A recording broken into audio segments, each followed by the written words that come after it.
प्रभु यीशु मसीह हम सब के साथ बना रहे। हम देख रहे थे प्रभु यीशु मसीह ने जो बोला फसह के आखिरी फसह लेगा वो, उस समय प्रभु यीशु मसीह ने अपने शरीर को तोड़ कर दिया और अपने लहू को पीने के लिए दिया। ओके, हमने कल के दिन में वो सारे वचन को देखते हुए आए किस प्रकार से निर्गमन के 12 अध्याय में परमेश्वर ने फसह के बारे में बोला है। ओके, और प्रभु यीशु मसीह को यूहन्ना बपतिस्मा क्या बोलता है कि यूहन्ना बपतिस्मा बोलता है, ये देखो परमेश्वर का मेमना जो जगत का पाप हरण करने के लिए आया। ठीक है, फसह का पर्व जो है वहाँ पर भी एक भेड़ को हर एक परिवार ने अपने अपने परिवार के जितने लोग हैं उतने मात्रा में वो भेड़ सबको हो जानी चाहिए, इतना उनके पास वो भेड़ का मतलब वो भेड़ होनी चाहिए कि सबके लिए वो ठीक तरह से हो जाएगा। ओके, कम नहीं पड़ना चाहिए। ऐसा हर एक परिवार ने अपने अपने परिवार के अंदर उस भेड़ को काटना है और उस भेड़ का लहू जो है वो दरवाज़े के अलंगों के ऊपर और उसके माथे के ऊपर जुफा के द्वारा उसको छिड़कना है, लगाना है उस लहू को। ठीक है, ये फसह का पर्व था। उसके बाद ये इसी को फसह का पर्व मनाया जाना अब हम बोलते हैं, वही फसह का पर्व ही है, फसह का दिन है ये। ठीक है, यहाँ पे हम जब उसको देखते हैं लहू को, यहाँ लहू का इस्तेमाल क्या किया गया, जूफा के द्वारा वो अलंगों के ऊपर, दरवाज़े के अलंगों के ऊपर उसको लगाया गया ताकि, और उसके माथे के ऊपर लगाया गया ताकि जब परमेश्वर मिस्रियों को नाश करने आएगा तब इज़राइली बचे रहेंगे। यानी कि ये लहू प्रोटेक्शन का काम किया। ये परमेश्वर ने एक बात बोल दिया, भले ही तुम इज़राइली हो, इसका मतलब ये नहीं कि अगर तुमने इस चौखट से बाहर जो लहू का दायरा तुमको दिया है उसके बाहर तुम रहोगे तो तुम भी मारे जाओगे। ये नहीं रहेगा कि तुम्हारे कोई पहचान होगी कि तुम इज़राइली हो। पहचान सिर्फ लहू होगा जो तुम कटवाओगे उसे और उस लहू को अलंगों के ऊपर लगाओगे। और परमेश्वर ने कहा सिर्फ उसके अंदर जो लोग रहेंगे वो बचाए रखेंगे, बाकी अगर गलती से भी उनके परिवार में से कोई उस लहू के दायरे के बाहर आया वो भी मारा जाएगा। उसकी जिम्मेदारी परमेश्वर नहीं ले रहा था। समझ में आ गया? अब लहू का काम जो था हम यहाँ पर देखते हैं, उनको पीने के लिए नहीं बोला लहू, हाँ, लेकिन जो मांस था उनको भून के खाने के लिए बोला। उस भेड़ का मांस उन्होंने क्या करना है, भून के खाना है। लहू को अलंगों पे लगाना है और माथे पे लगाना है और दरवाजे के चौखट में अलंगों को और माथे को लगाना है। ठीक है, प्रोटेक्शन के लिए, लेकिन मांस को भून के खाना है। अब यहाँ आखिरी फसह जो ले रहा था प्रभु यीशु मसीह, यहाँ पे कुछ अलग बात हो रही थी। यहाँ पे प्रभु यीशु मसीह ने खुद को फसह के पर्व का बलिदान करने वाला मेमना अपने आप को बताया है। और यूहन्ना बपतिस्मा क्या बोलता है, ये परमेश्वर का मेमना जो जगत के पाप हरण करने के लिए आया है। देखो, पाप कौन डिसाइड करता है? परमेश्वर। ओके, जगत को पापी किसने ठहराया? परमेश्वर ने ठहराया। ओके, अब पाप का असर परमेश्वर के साथ संगति नहीं कर सकता है। ठीक है, इसकी वजह से ऐसा क्या है जो परमेश्वर ने ये कर दिया? हम उत्पत्ति में देखते हैं, परमेश्वर बोलता है स्त्री के बीज और सर्प के बीज में मैं बैर उत्पन्न करूँगा। ठीक है, यहाँ पे स्त्री का बीज प्रभु यीशु मसीह है। यहाँ कोई फसह का पर्व नहीं है, लेकिन यहाँ पे भी परमेश्वर ने प्रभु यीशु मसीह के आने के बारे में बता दिया। ओके, सर्प के बीज, सर्प कौन है? शैतान है, और शैतान के भी संतान इस पृथ्वी के ऊपर पनप रहे हैं, जो हम पहचान नहीं सकते हैं, लेकिन परमेश्वर जानता है। जब अब्राहम के हम वंश है ऐसा बोलने लगे थे यहूदी, तब प्रभु यीशु मसीह ने बोला, हे सर्प के पिलो, ओके, तुम्हारा पिता जो झूठ का पिता है, ओके, तुम उसके संतान हो। अगर तुम अब्राहम के संतान होते तो तुम मेरी मानते और मेरे कारण तुम आनंदित होते, लेकिन तुम मेरी मानते नहीं हो। अगर अब्राहम भी होता तो उसने भी मेरे कारण आनंद मनाया होता और मेरी बात को आनंद से मान लिया होता, लेकिन तुम वो नहीं हो, यानी तुम सर्प के पीले हो। समझा? और यूहन्ना बपतिस्मा ने भी क्या बोला? हे सर्प के पीलो। मतलब क्या है कि सर्प के पीले हैं, शैतान है और शैतान के संतान भी मौजूद है इस पृथ्वी के ऊपर। ठीक है, यूहन्ना बपतिस्मा ने बोला, पश्चाताप के साथ तुम बपतिस्मा लेने आओ, यानी तुम इस बात को मानो कि तुम पाप में हो और तुमको परमेश्वर की ज़रूरत है, क्योंकि पाप का दंड परमेश्वर ही लाने वाला है। तो अगर पाप का दंड परमेश्वर अपने क्रोध को दिखाएगा, ओके, तो तुम उससे बचने के लिए ये एक छुपने का स्थान मत समझो, ओके, कि तुम्हारे ऊपर एक चिन्ह लग जाएगा कि तुम बपतिस्मा ले लिए है, इसके लिए तुमको अभी वो क्रोध छुएगा नहीं। जैसा अलंगों को जैसा फसह के मेमने का लहू लगाया जाता था और जो उसके अंदर रहेगा वो बचा रहेगा, वैसा ही नूह के वक्त भी बोला था, जो जहाज़ के अंदर रहेंगे उतना ही बचा रहेगा, बाकी कोई नहीं बचेगा। ओके, जो उसके बाहर रहेगा वो बेवजह मारा जाएगा, उसके लिए परमेश्वर जिम्मेदारी नहीं लेता है। ओके, उसने ओपनली बोल दिया इसराइलियों को, ये मत समझो कि इसराइली हो इसीलिए तुम लहू लगाए हुए जगह से बाहर आ जाओगे, नहीं, तुमको कोई नहीं पहचानेगा, वहाँ पे तुम मारे जाओगे। ओके, नूह को भी बोला था, ये मत समझ कि तू कहीं और भटक जाएगा और बचाए लिए जाएगा, ऐसा नहीं है। अंदर रहेगा, सब कुछ तेरे साथ अंदर रहेगा, वही बचा रहेगा, बाकी सब डिस्ट्रॉय हो जाएगा।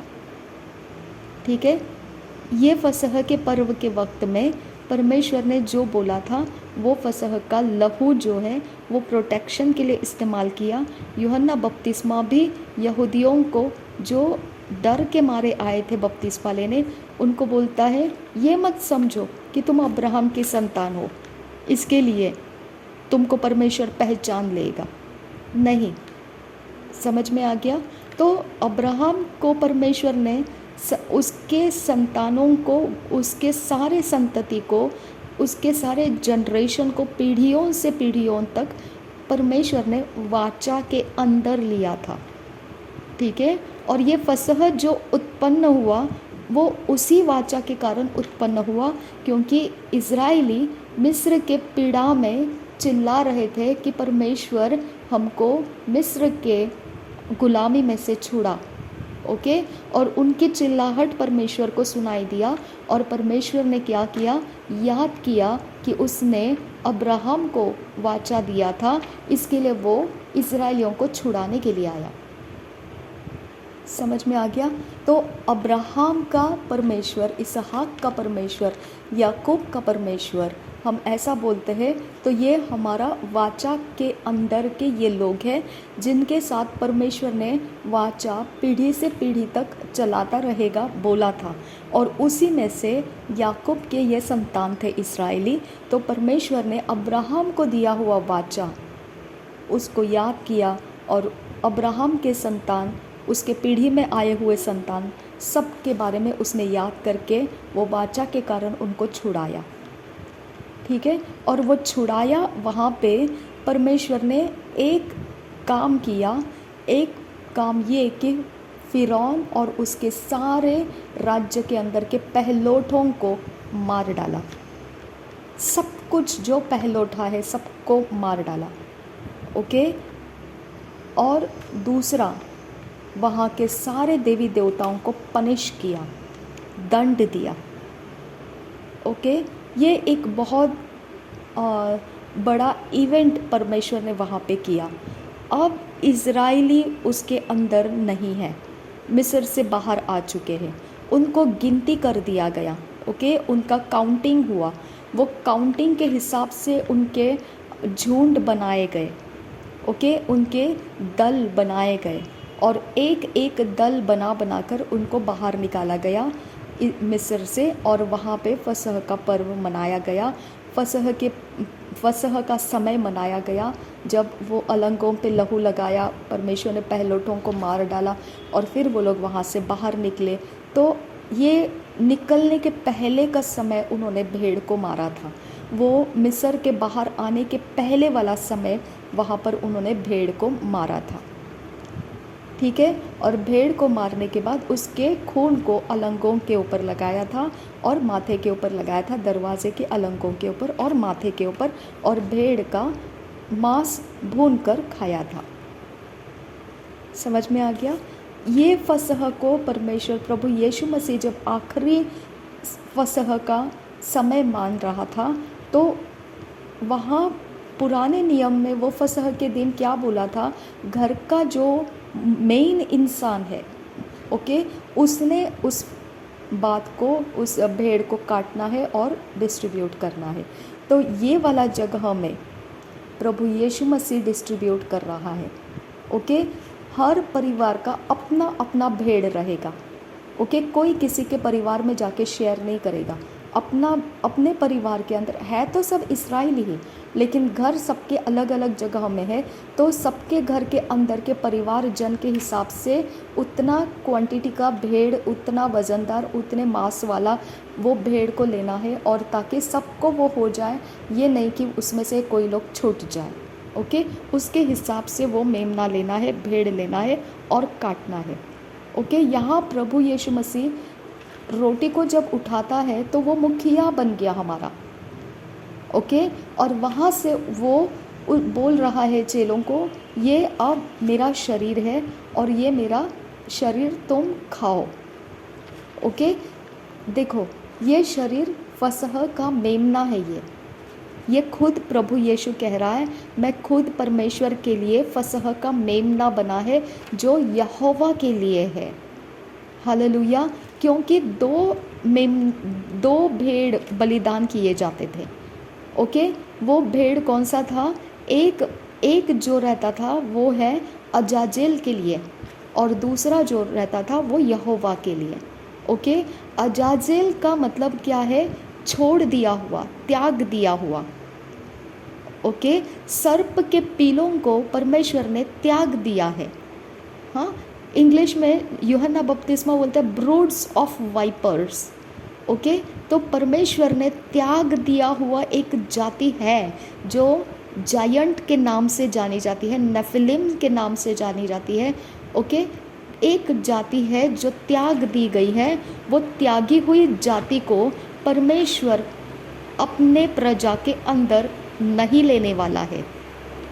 ओके, वो त्यागी हुई जाति को दिखाने के लिए परमेश्वर बोलता है कि एक अजाजेल का रहेगा मेमना और एक मेरा यानी यहोवा का रहेगा, जो पाप बलि के अंदर काटा जाएगा।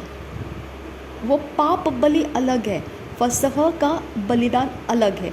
फसह का बलिदान नहीं है, फसह का मेमना काटा जाता है, पाप का बलिदान किया जाता है। ओके, यहाँ पे प्रभु यीशु मसीह को फसह का मेमना कहा गया है। ओके, और यहाँ आपको एक शिफ्ट को उठा लेना है।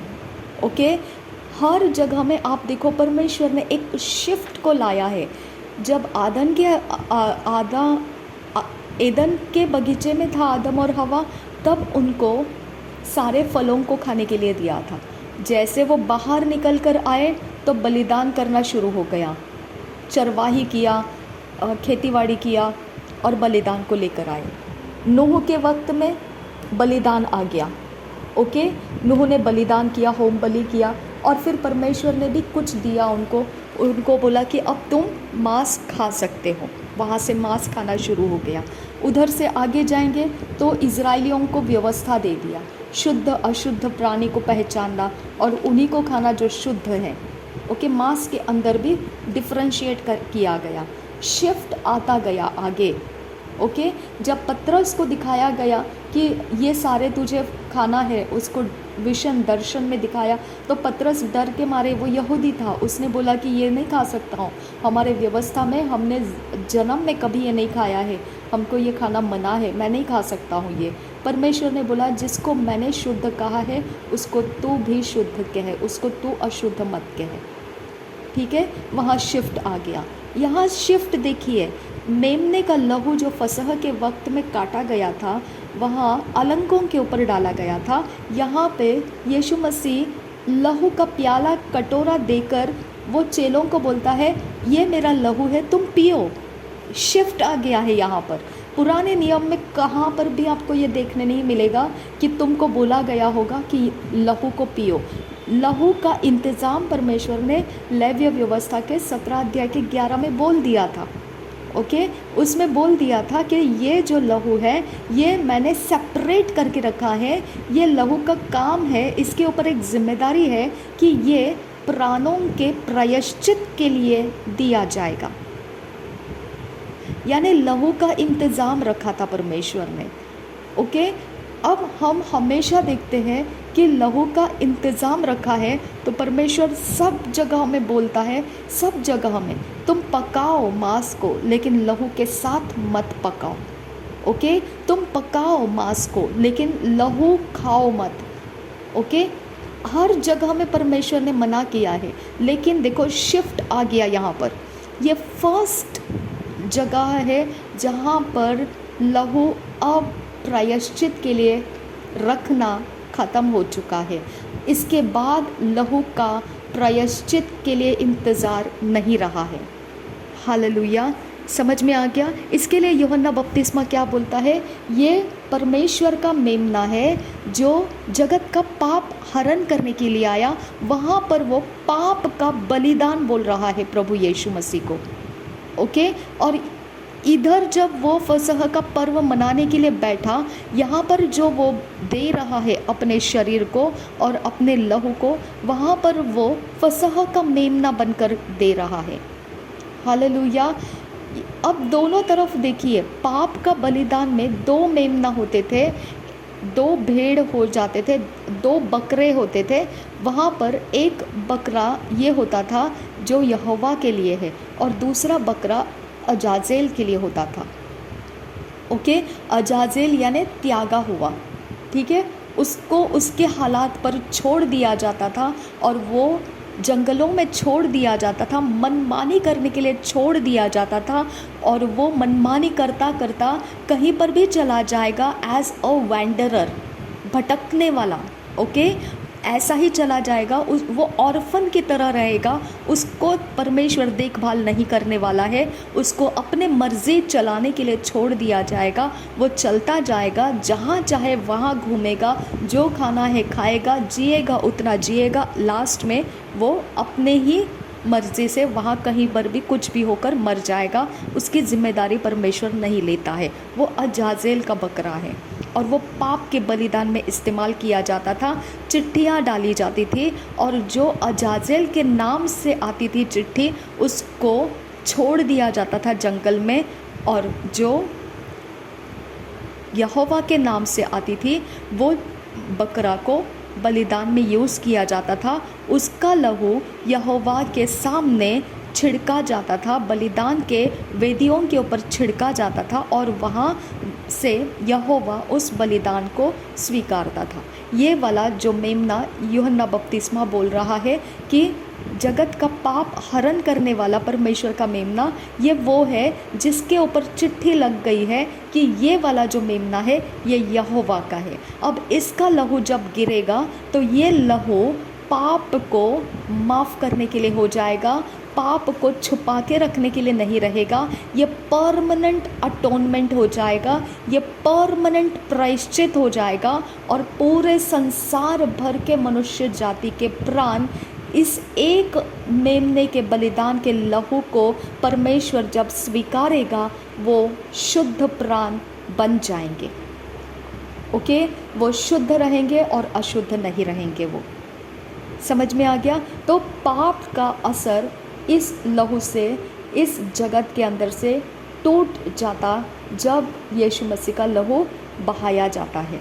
लेकिन फसह के वक्त में जब वो प्याला उठाकर बोल रहा है ये वाला लहू, ओके, और जो बलिदान में बहाया जाएगा वहाँ का लहू, इसमें अंतर करके देखो। ये लहू जो आप बता रहा है प्रभु यीशु मसीह, ये लहू के बारे में बोलता है जब वो तोड़ा जाएगा शरीर, उसमें से वो बहेगा, यानी वो सेम पाप के बलिदान के अंदर जाके बता रहा है कि जब ये बलिदान होना शुरू हो जाएगा, लहू बहने लगेगा, ये लहू बहा हुआ फिर ज़मीन के ऊपर गिरेगा और परमेश्वर को पुकारेगा। ओके, और तब परमेश्वर मेरी सुनेगा। ओके, और यहाँ से वो मेरे साथ नया वाचा का शुरुआत करेगा। ओके, यहाँ से उसने क्या बोला, तुम्हारे बहुतों के पापों के माफ़ी के लिए ये बहाया जाएगा। सबके पापों के माफ़ी के लिए नहीं, बहुतों के पापों के माफ़ी के लिए ये बहाया जाएगा। तो हम इस लहू को क्रूस का बलिदान में जब गिरता हुआ देख रहे हैं, तो ये प्याला का अंदर का लहू जब गिरेगा, ओके, बलिदान में, तो वो हो जाएगा पाप का बलिदान हो रहा है, वो लहू गिर रहा है। अब ये बन गया हमारे पापों के माफ़ी का बलिदान। लेकिन पापों का माफ़ी का बलिदान वो तब बनेगा जब प्रभु यीशु मसीह उसको यहोवा के सामने जाकर वेदी के ऊपर अर्पण करेगा, तब जाके वो पापों के माफ़ी का बलिदान का लहू बनेगा। ओके, लेकिन ये प्याला के अंदर जब है तो परमेश्वर उसके बाद की बात बता रहा है आपको। ओके, वो प्याला के अंदर जो लहू है वो बलिदान होने के बाद जब परमेश्वर स्वीकारेगा उसको, ओके, कि तुम्हारे पाप माफ़ हो गए, उस लहू का फिर आदर किया जाएगा। उसके पहले नहीं, जब तक यीशु मसीह मर नहीं रहा है, कब्र में नहीं जा रहा है, तब तक के लिए वो लहू सिर्फ लहू ही है। ओके, जब वो लहू को प्रभु यीशु मसीह मरियम को बोलता है कि तू मुझे छू मत, क्योंकि अभी तक मैं पिता के पास नहीं पहुंचा हूँ। ठीक है, तो यहाँ पर वो उसके बाद तो वो चेलों के बीच में गया, उसने अपने आप को छूने दिया, सब कुछ हुआ, लेकिन ये वाला जगह में उसने उस लहू को लेकर जाकर परमेश्वर के वेदी के सामने डाला और परमेश्वर ने वो लहू को एक्सेप्ट किया और तब जाके जगत का पाप परमेश्वर ने बोला मैं माफ़ कर देता हूँ। हालेलुया।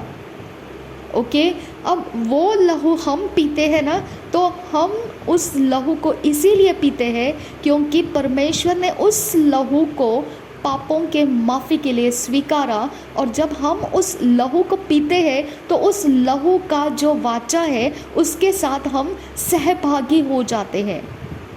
ओके, संगी हो जाते हैं, उसके साथ वाले बन जाते हैं। ओके, इसके लिए प्रभु यीशु मसीह ने उस बलिदान को तो अभी तक उस लहू को परमेश्वर के सामने जाकर दिया नहीं है, फिर भी वो यहाँ बैठकर चेलों को बता रहा है कि अब तुम इसके अंदर से पियो, क्योंकि तुम मेरे साथ उसके बाद में मेरे संगी वारिस बनने वाले हो, मेरे साथ वाले परिवारजन बनने वाले हो, एक ही घर के बेटे हम सब बनने वाले हैं। ओके, और वहाँ पर परमेश्वर ने उस वाचा को स्टार्ट किया। ओके, वो वाचा क्या था, उसके अंदर नया वाचा है बोला था यीशु मसीह ने, वो शुरू नहीं हुआ था। ओके, वो कब शुरू हो गया, जब प्रभु यीशु मसीह क्रूस के बलिदान में मर गया, उसके बाद जब वो पुनरुत्थित हुआ और लहू को उसका चढ़ाया, उसने महायाजक बोलकर अति पवित्र स्थान में जाकर उसको चढ़ाया, तभी जाकर वो नया वाचा एक्टिवेट हो गया। पहला वाला वाचा ख़त्म हो गया, नया वाला वाचा स्टार्ट हो गया वहाँ पर।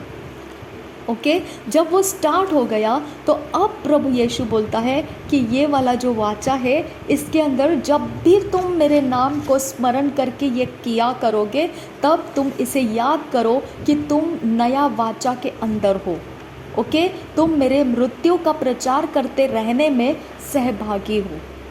हालेलुया, तुम मेरे बारे में सुसमाचार फैलाते रहने में सहभागी हो कि तुम्हारे पाप माफ़ हो गए हैं। परमेश्वर ने तुमको माफ़ करने का रास्ता खोल दिया है। तुम पाप में पड़े नहीं रह सकते हैं। देखिए, मैं जब भी पाप के बारे में बोलती हूँ ना, तो मुझे लोग ऐसा बोलते हैं कि तू अपने पाप को देख, हमारा क्या करना है, तुझे रहने दे, हम जैसे वैसे ही रहने दे। ओके वो समझ नहीं पाते हैं कि पाप यानी तुम्हारे दुष्कर्म नहीं है। ओके पाप यानी तुम जो गलतियाँ करते हैं, तुम जो कुछ भी करते हो, वो पाप नहीं है। पाप का मतलब है कि परमेश्वर जिसको पाप कह रहा है, तो हमको भी उसको पाप कहना है। जिसको प्रभु यीशु मसीह हाँ कहता है, हमको उसको हाँ कहना है। जिसको प्रभु यीशु ना कहता है, हमको उसको ना कहना है। निर्बुद्धि के तरह हमको मान लेना है कि हाँ मैं पापी हूँ और मुझे पापों के माफ़ी की ज़रूरत है। वहाँ पर तुम्हारा पाप माफ़ करने का रास्ता खुलता है।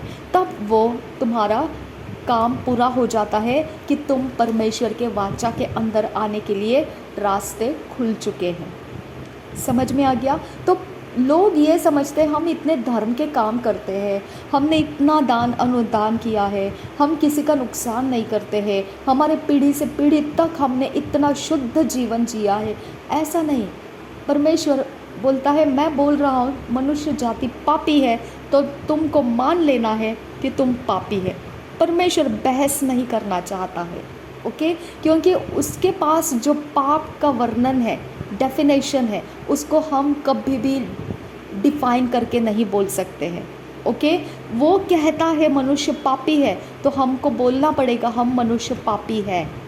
ओके वो कहता है कि पाप के ऊपर मैं दंड लाऊंगा, तो हमको मान लेना है कि परमेश्वर का दंड आता है। ओके और वो आने वाला है। इसके पहले परमेश्वर ने इंतज़ाम कर दिया, नया वाचा को एस्टैब्लिश किया। नया वाचा के अंदर अब जो कुछ भी है उसको हम एक्सेस करना आना चाहिए। अगर हमको मालूम ही नहीं है नया वाचा के अंदर क्या है, तो कैसे क्या हम परमेश्वर के ऊपर विश्वास कर सकते हैं? वो नाम के लिए परमेश्वर रहेगा, काम के लिए कुछ भी नहीं। ओके वो नाम के लिए उसके गीत गाएंगे, काम के लिए कुछ भी नहीं। ओके वो नाम के लिए हम बस उसका जय जयकार करेंगे, घोषणाएं करेंगे, आमीन करेंगे, उछलेंगे, कूदेंगे, नाचेंगे, हंसेंगे, गाएंगे, सब करेंगे, लेकिन काम तो कुछ भी नहीं है। समझ में आ गया? ऐसा वो परमेश्वर नहीं है। हमारे पास उसका ज्ञान का पूरा भरपूरी होना चाहिए कि उस वाचा के अंदर परमेश्वर ने क्या दिया है। ओके इसके लिए प्रभु यीशु मसीह ने हमको वो प्रभु भोज लेने के लिए बोला कि यहाँ से एक शिफ्ट शुरू हो चुका है। ये शिफ्ट में मैं तुमको बलिदान के पहले ही चुन लेता हूँ। हालेलुया। चेलों को देखो, बलिदान के पहले ही चुन लिया।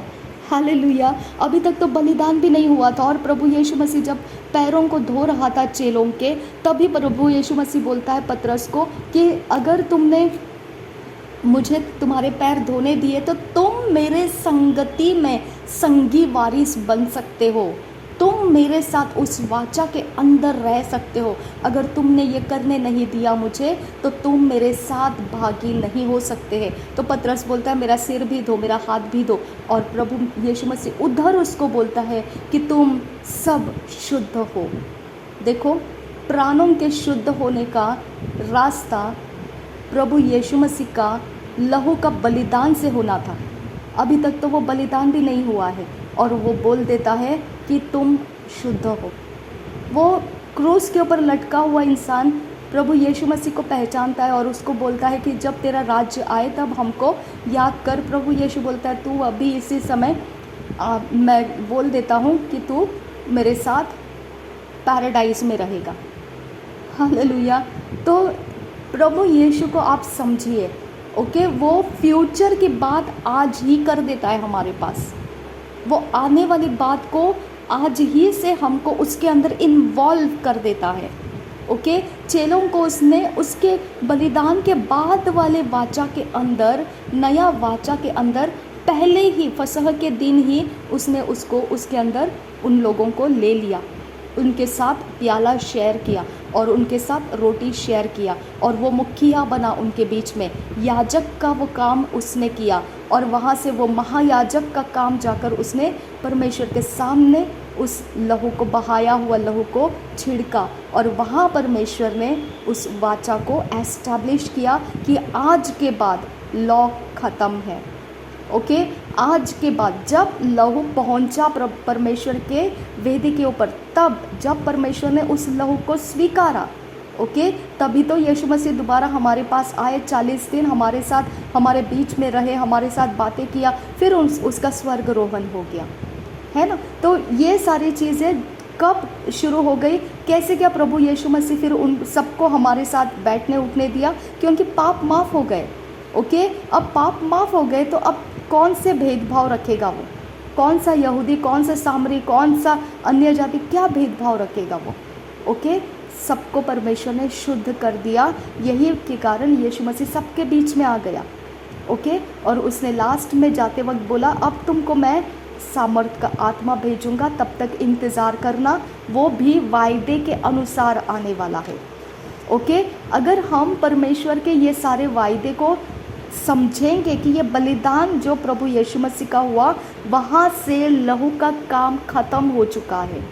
ओके, जो परमेश्वर ने बोला था कि प्राणों के शुद्ध होने के लिए लहू ही रखा गया है, वो लहू का काम ख़त्म हो गया। इसके लिए अब लहू प्राणों के प्रायश्चित के लिए बाकी नहीं रहा, अब वो यीशु मसीह का लहू, एकमात्र लहू हमने अब इस्तेमाल करना है। हम कुछ भी उसके द्वारा शुद्ध करने की सामर्थ्य उस लहू के अंदर है, कुछ भी शुद्ध कर सकता है वो, कुछ भी शुद्ध कर सकता है वो, जो चाहे वो शुद्ध हो जाएगा जब आप उस यीशु मसीह के लहू को इस्तेमाल करोगे।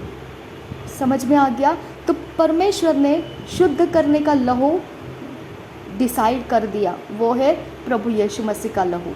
ठीक है, अब उसको लेकर हम अपने दरवाजे चौखटों को यूज़ करते हैं, उसके ऊपर छिड़कते हैं, दीवारों के ऊपर छिड़कते हैं, हमारे घर के अंदर छिड़कते हैं। ओके, आप यीशु मसीह का लहू जब छिड़कते हो तो शैतान का हालत ख़राब हो जाता है। आप उसका सामर्थ्य देख पाओगे, किस प्रकार से शैतान उससे नफ़रत करता है। ओके, बहुत चिढ़ जाता है, बहुत नफ़रत हो जाती है उसको, वो लहू से नफ़रत करता है और वो चाहता है कि वो लहू यहाँ पर काम ना करे। ओके, हम इस बात को समझ लेना है कि हम वाचा के अंदर जो आए हैं, यहाँ पर सिर्फ एकमात्र लहू बाकी है हमारे साथ अभी, और वो है यीशु मसीह का लहू। बाकी सब लहू अब वेस्ट है, वेस्ट पानी की तरह है, वो कुछ फ़र्क नहीं पड़ता है वो किसका लहू है, कोई फ़र्क नहीं पड़ता है, क्योंकि अटोनमेंट हो गया, प्रायश्चित हो गया। ओके, हम एक बार उस बहाए हुए लहू के अंदर आ गए हैं। उस लहू को जब हम पी रहे हैं, यीशु मसीह ने दिया हुआ हमें प्याला जो हम पीते हैं, हम उसके साथ उस वाचा के अंदर रखे हुए सारे बेनिफिट्स के हम हकदार बन जाते हैं। ओके, उसके अंदर क्या क्या है आपको पता है, अब हम उसके बारे में भी देखेंगे।